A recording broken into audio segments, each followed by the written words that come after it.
fruit picking. A go-to job for summer students, international backpackers, Pacific workers.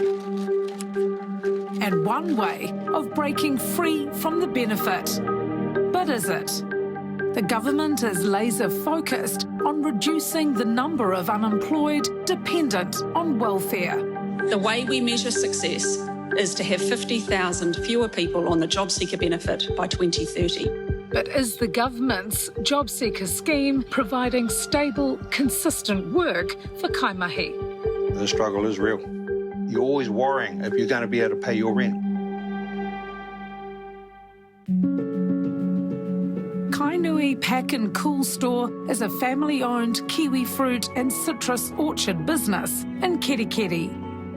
Every local person who wants a job can get one in the horticultural industry. There are plenty of people who like working in the pack house. We have a lot of returnees every season for the kiwi fruit season. Like many horticultural businesses, Kainui partners with the government to employ locals on a benefit looking for work to get off the benefit. Kainui owner Alan Thompson employs 220 staff. Around 50 of those are from Jobseeker's seasonal work scheme, a stepping stone into long-term employment. Every year we get people who stand out as really being keen and they stay on. Quite a few of them started through coming from MSD years ago, and some of them are now, managers of parts of the area.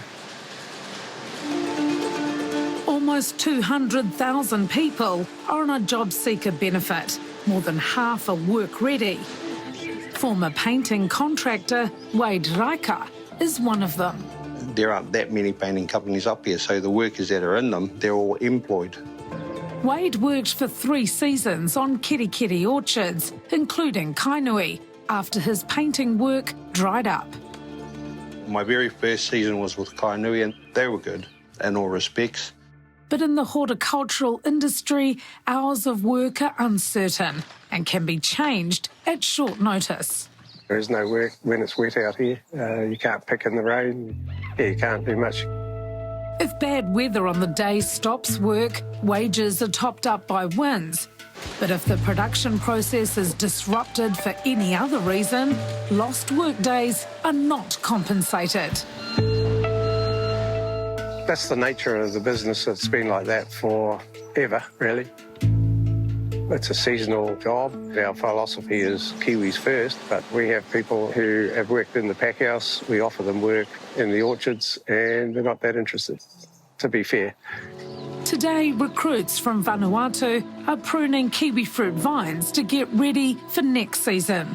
Employed because there are not enough New Zealand workers. We have all these people on the list, and we ring them, and half of them have gone somewhere else. Most orchards pay $25 an hour, just above minimum wage.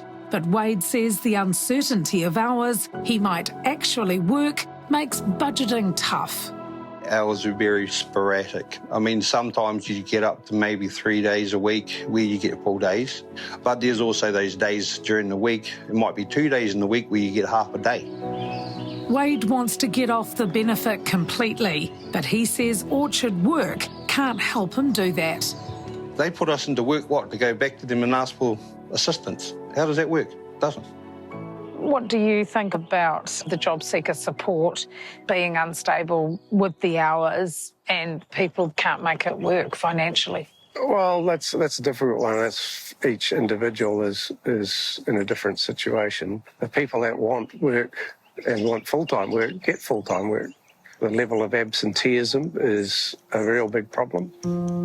I think it's people's individual circumstances that dictate how available they are to work. When we actually try and offer more hours, a lot of people don't want it. I'm not sure whether that's to do with the Jobseeker scheme. We have people who didn't miss a day this year, and that's the opposite end of the spectrum. Horticulture is a $7 billion industry here, with growers paid record prices for their fruit. The orchard industry is a massive industry that makes a huge profit. Green Party's employment spokesperson, Ricardo Menendez March, says placing people in seasonal work can put whānau at greater financial risk. We take those brands overseas to sell them. And I think most people would be surprised that the people that prop up those industries are receiving wages below the median wage, insecure hours, and are not adequately supported by work and income. They may find themselves in hardship, needing to get into debt just to make ends meet. We've got to do the work to ensure that the industry pays livable wages rather than precarious, insecure hours that do not guarantee people will actually be earning enough while they're in work. $25 at 30 hours is only just sort of cutting the mustard. Most rents in that these days consist of $500-600 a week. And you got families in there, having to pay that before they even get their food and pay for their other amenities. Wade wants government to recognise that seasonal work won't get people off a Jobseeker benefit long term. It's not just me that's affected by it. I mean, there are 100+ people that are in these companies on a daily basis, with kids and families. And they all struggle. They all struggle.